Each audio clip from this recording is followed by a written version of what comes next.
दोस्तों, बहुत समय पहले की बात है। किसी नगरी में एक युवक रहा करता था। वह युवक बहुत ही शर्मीला था। वह इतना शर्मीला था कि जब भी उसके सामने कोई नया व्यक्ति आ खड़ा होता तो वह उससे बात तक नहीं करता था। यहाँ तक कि जिन्हें वह जानता था, पहचानता था, उनसे भी बात करने में उसे बहुत शर्म आया करती थी। वह उनसे भी ठीक से बात नहीं कर पाता था और अपनी इस समस्या के कारण वह खुद ही बहुत परेशान रहता था, क्योंकि वह अपने जीवन में कुछ कर ही नहीं पा रहा था। धीरे धीरे समय बीतता गया और समय बीतने के साथ साथ उस युवक की शर्म आने की आदत भी बढ़ती चली गई, जिस कारण वह अत्यधिक निराश रहने लगा, परेशान रहने लगा, चिंतित रहने लगा।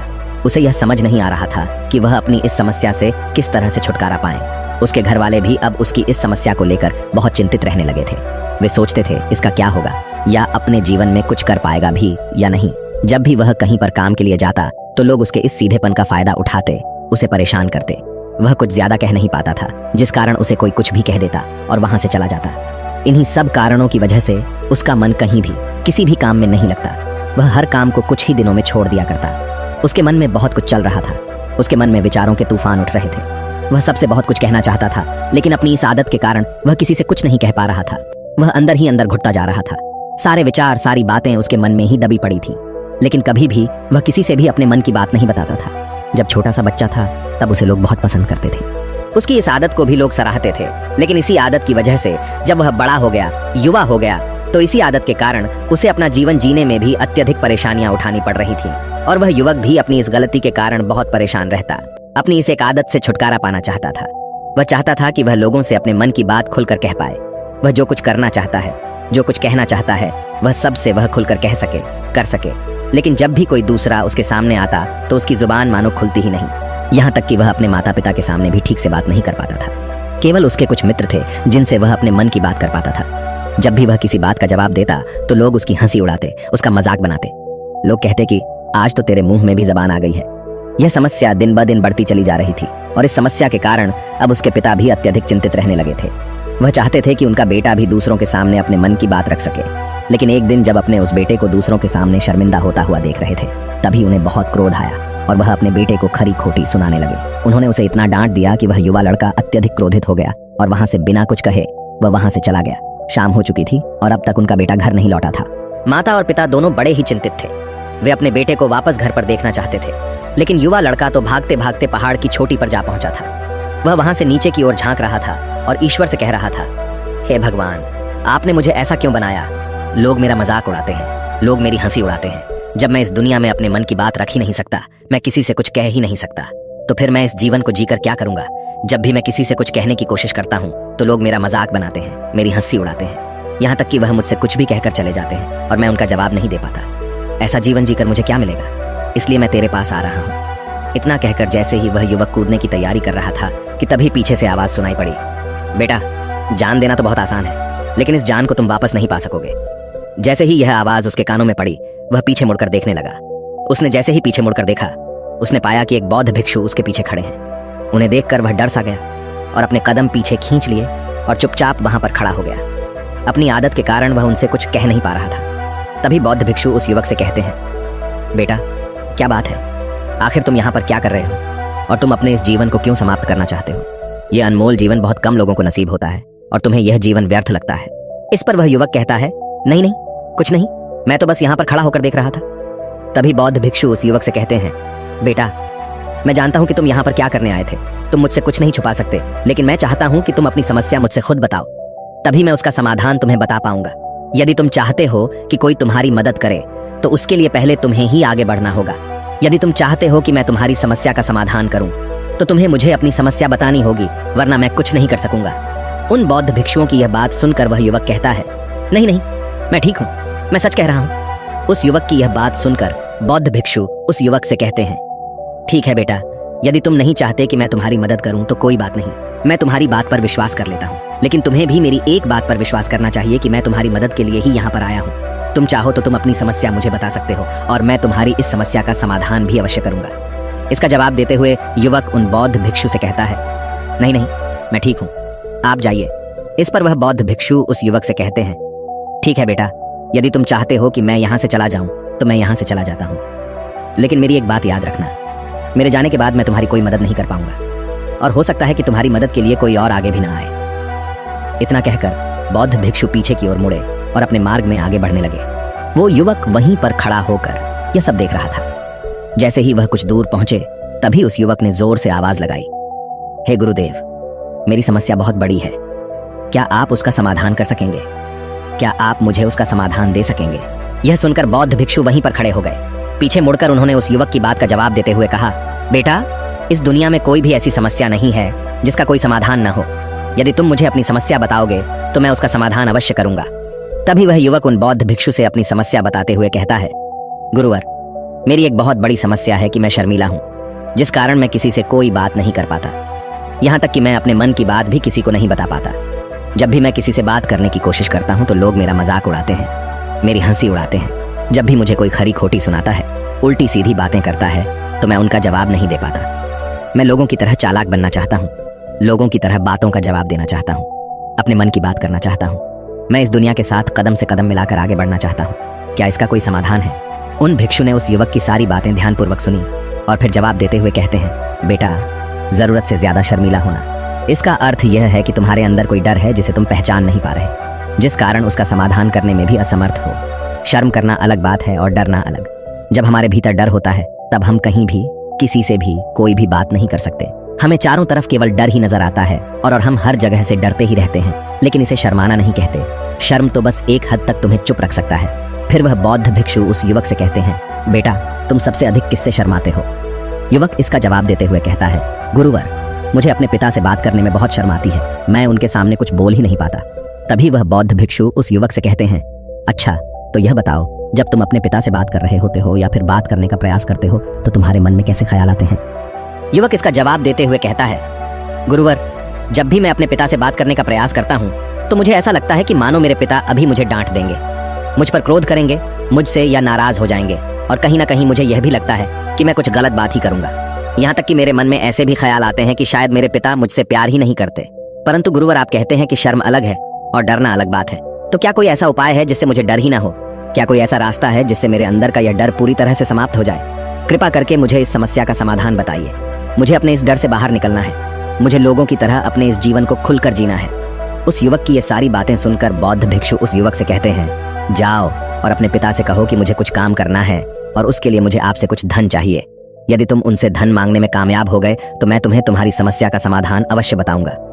वह युवक काफी घबरा गया। उसने उन गुरुवर से कहा, हे गुरुवर, मुझे यह कार्य न दीजिए, मैं उनसे कुछ नहीं कह पाता। उनके सामने तो मेरी बोलती तक बंद हो जाती है, मैं उनसे धन भला कैसे मांगूंगा? यह बात सुनकर बौद्ध भिक्षु उस युवक से कहते हैं, तब तो तुम्हारी समस्या का कोई भी समाधान नहीं है और न ही तुम कभी भी अपने जीवन को खुलकर जी पाओगे। यह बात सुनकर युवक उन भिक्षुओं से कहता है, गुरुवर, ऐसा न कहें, कृपा करके मुझे कोई और कार्य बताइए, कोई ऐसा कार्य जिससे मेरे अंदर का डर पूरी तरह से समाप्त हो जाए, कोई ऐसा समाधान बताइए। इसका जवाब देते हुए वह बौद्ध भिक्षु उस युवक से कहते हैं, बेटा, यदि तुम्हें अपने अंदर के डर को समाप्त करना है तो पहले तुम्हें मेरा यह कार्य करना होगा जो मैंने तुम्हें कहा है। वह युवक घबराकर काफी देर सोच विचार करने के बाद पुण्य गुरुवर से कहता है, ठीक है, यदि आप चाहते हैं कि मैं इस कार्य को करूं तो मैं इसे करने का पूरा प्रयास करूंगा। इतना कहकर वह युवक अपने घर लौट जाता है। उसे देखकर उसके माता पिता बहुत खुश हो जाते हैं और वह युवक अपने पिता से डरते डरते कहता है, पिताजी, मुझे आपसे कुछ बात कहनी है। इस पर उसके पिता कहते हैं, बोलो, क्या बात है? युवक आगे कहता है, पिताजी, मैं कुछ काम करना चाहता हूँ और उसके लिए मुझे आपसे कुछ धन चाहिए, क्या आप मुझे कुछ धन दे सकते हैं? इतना सुनकर उस युवक के पिता ने उसकी ओर ध्यान से देखा।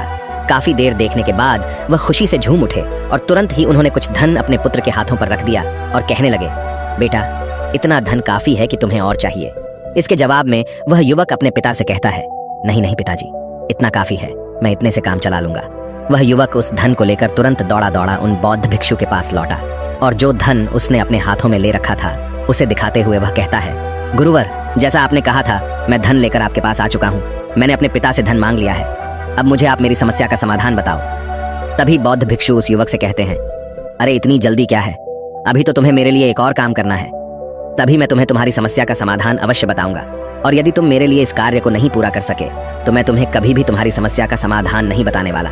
तभी वह युवक उन बौद्ध भिक्षुओं से कहता है, हे गुरुवर, अभी तो मैंने आपके लिए एक काम किया है, अभी आप मुझे एक और काम करने के लिए कह रहे हैं। तभी बौद्ध भिक्षु उस युवक से कहते हैं, हाँ, तुम्हें मेरे लिए एक और काम करना ही होगा। वह युवक एक बार फिर से काफी देर सोच विचार कर उन बौद्ध भिक्षु से कहता है, अच्छा ठीक है, बताइए अब मुझे क्या करना है?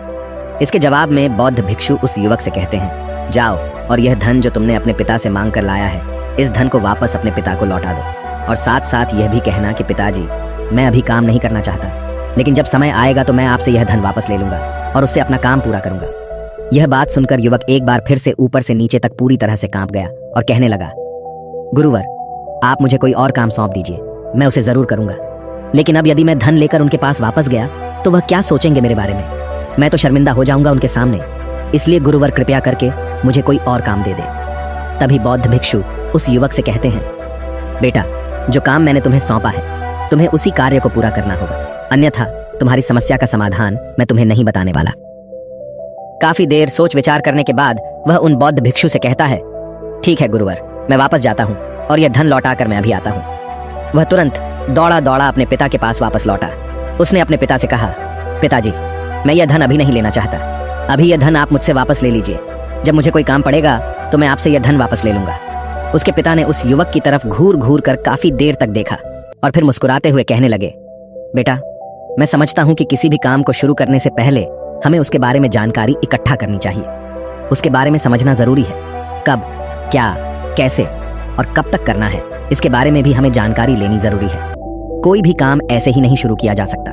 उसमें हम सफल होंगे या फिर नहीं, इसका भी अनुमान हमें लगाना पड़ता है। और जब हम इन सभी के बारे में सही जानकारी प्राप्त कर लेते हैं तभी हमें धन लगाना चाहिए। मुझे बहुत खुशी है कि तुमने यह सही निर्णय लिया है। जब तुम्हें यह समझ में आ जाए कि जो कार्य तुम करने जा रहे हो वह तुम्हारे लिए उचित है, तब तुम चाहो तो मैं तुम्हें यह धन वापस लौटा दूंगा।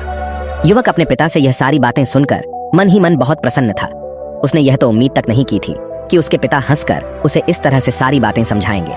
वह मन ही मन यह सोच ही रहा था कि तभी उसके पिताजी उसके और करीब आए और अपनी उस युवा बेटे को गले से लगा लिया। जैसे ही उसके पिता ने उस युवक को गले से लगाया, उसको बहुत अच्छा महसूस हुआ। उसका आत्मविश्वास, उसका हौसला और बढ़ता गया। उसके बाद युवक वापस पुण्य गुरुवर के पास लौटा और कहने लगा, गुरुवर, जैसा आपने कहा था मैंने बिल्कुल वैसा ही किया है। मैंने धन अपने पिता को वापस कर दिया है। अब तो कृपया करके मुझे मेरी समस्या का समाधान बता दीजिए। तभी बौद्ध भिक्षु उस युवक की तरफ देखकर मुस्कुराते हैं और इस युवक से कहते हैं, बेटा, इतनी जल्दी क्या है, अभी तो तुम्हें मेरे लिए एक और काम करना ही पड़ेगा। वह युवक कहता है, महाराज, आप आखिर मुझसे बार बार इस तरह से काम क्यों करवा रहे हैं? क्या आपके पास मेरी समस्या का कोई समाधान नहीं है? कहीं आप मुझे बेवकूफ तो नहीं बना रहे? जिस तरह से लोग मुझे बेवकूफ बनाते हैं, क्या आप भी मेरे साथ वही तो नहीं कर रहे? आपने कहा, जाओ अपने पिता से पैसे मांग कर लाओ। मैंने पैसे मांग कर लाए। आपने फिर कहा, जाओ ये पैसे अपने पिता को लौटा कर आओ। मैंने आपके कहे अनुसार बिल्कुल वैसा ही किया और अब आप कह रहे हैं कि मैं आपके लिए एक और काम करूं। नहीं, ये मुझसे नहीं होगा। तभी बौद्ध भिक्षु उस युवक की तरफ देखकर मुस्कुराते हैं और कहते हैं, बेटा, बस यह आखिरी काम है और यह बहुत सरल भी है। तुम जैसे ही इस कार्य को पूरा करोगे, मैं तुम्हें वचन देता हूँ कि मैं तुम्हारी समस्या का समाधान तुम्हें अवश्य बताऊंगा। इस पर वह युवक फिर से एक बार सोच विचार करता है और उन बौद्ध भिक्षु से कहता है, ठीक है, लेकिन यह आखिरी काम जो मैं आपके लिए करूंगा, बताइए मुझे क्या करना है? तभी बौद्ध भिक्षु एक मूर्ति निकालकर उस युवक के हाथ में थमा देते हैं।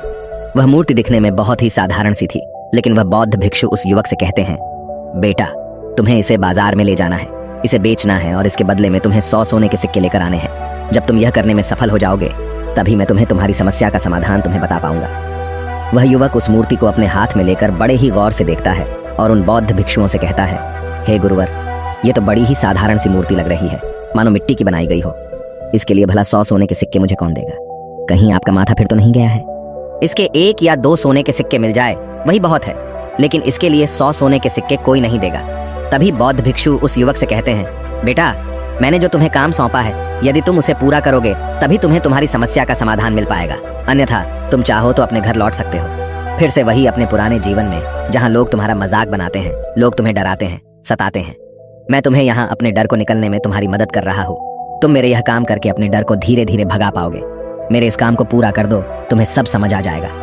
वह युवक उन बौद्ध भिक्षुओं की बात सुनकर मन ही मन यह विचार करता है कि मुझे तो मेरी समस्या का समाधान किसी भी हालत में चाहिए, जिस कारण वह उस मूर्ति को उठाकर बाजार की ओर चल पड़ता है। बाजार पहुंचकर वह एक जगह चुपचाप उस मूर्ति को लेकर खड़ा हो जाता है और इंतजार करने लगता है कि कोई आएगा और उसे उस मूर्ति के बारे में पूछेगा और तब वह उस मूर्ति के लिए 100 सोने के सिक्के की मांग करेगा। देखते ही देखते काफी समय बीत गया, लेकिन अभी तक उसके पास कोई भी व्यक्ति नहीं आया था। उसने आसपास देखा तो लोग चिल्ला चिल्ला कर अपने सामानों को बेच रहे थे, जोर जोर से आवाज लगा रहे थे। उसने भी सोचा, यदि मुझे अपनी इस मूर्ति को बेचना है तो मुझे भी जोर जोर से आवाज लगानी होगी। उस युवक ने चिल्लाना शुरू किया, लेकिन वह इतनी जोर से नहीं चिल्ला पा रहा था। उसकी आवाज उसे खुद तक सुनाई नहीं पड़ रही थी, तो भला उसकी आवाज को दूसरे कैसे सुनते, जिस कारण उसे कोई भी व्यक्ति खरीदने के लिए तैयार नहीं था। धीरे धीरे शाम का समय हो चुका था और उस व्यक्ति को यह डर था कि कहीं वह बौद्ध भिक्षु वहां से कहीं चला न जाए, अन्यथा उसे उसकी समस्या का समाधान कौन देगा। यह सोचकर उसने जोर जोर से आवाज लगानी शुरू की कि 100 सोने के सिक्के में यह मूर्ति ले लो। उसकी आवाज सुनकर लोग उसके पास आने लगे और उससे यह सवाल करने लगे, इस मूर्ति में ऐसा क्या है जो तुम इसके लिए 100 सोने के सिक्कों मांग रहे हो? इसके अंदर ऐसा कुछ तो खास होगा ही। युवक काफी देर सोच विचार कर उस युवक से कहता है, नहीं नहीं, मुझे कुछ नहीं पता, मैं तो बस यह मूर्ति यहाँ पर बेचने आया हूँ। तभी उसमें से एक युवक उस युवक से कहता है, अगर ऐसी बात है तो इस मूर्ति को कोई नहीं खरीदने वाला। आखिर इस मूर्ति में ऐसा क्या खास है जिसके लिए तुम सोने के सिक्के की मांग कर रहे हो? यह तो तुम्हें बताना ही पड़ेगा। धीरे धीरे कई लोग उसके पास आए और सभी ने बस एक ही सवाल किया, आखिर इस मूर्ति में ऐसा क्या खास है, ऐसी क्या बात है जिसके लिए तुम सोने के सिक्के की मांग कर रहे हो? उस युवक ने से बातचीत की, उन्हें समझाने की कोशिश की, कई प्रयत्न किए, लेकिन कोई भी उस मूर्ति को 100 सोने के सिक्के देकर खरीदने के लिए तैयार नहीं था।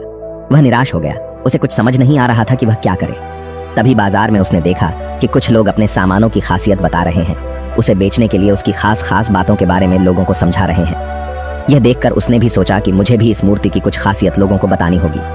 उसने फिर एक बार जोर जोर से आवाज लगानी शुरू की, समस्या का समाधान निकालने वाली मेरी गुरु की इकलौती मूर्ति, जो इस दुनिया में केवल एक ही है, जिसके पास भी यह मूर्ति होगी उसके घर में कोई समस्या नहीं होगी। यह मूर्ति उस समस्या का समाधान तुम्हें अवश्य बताएगी। यह सुनकर लोग उसके पास पहुंचने लगे और उसे यह सवाल करने लगे, क्या सच में यह मूर्ति जिसके पास होगी उसके पास कोई समस्या नहीं होगी?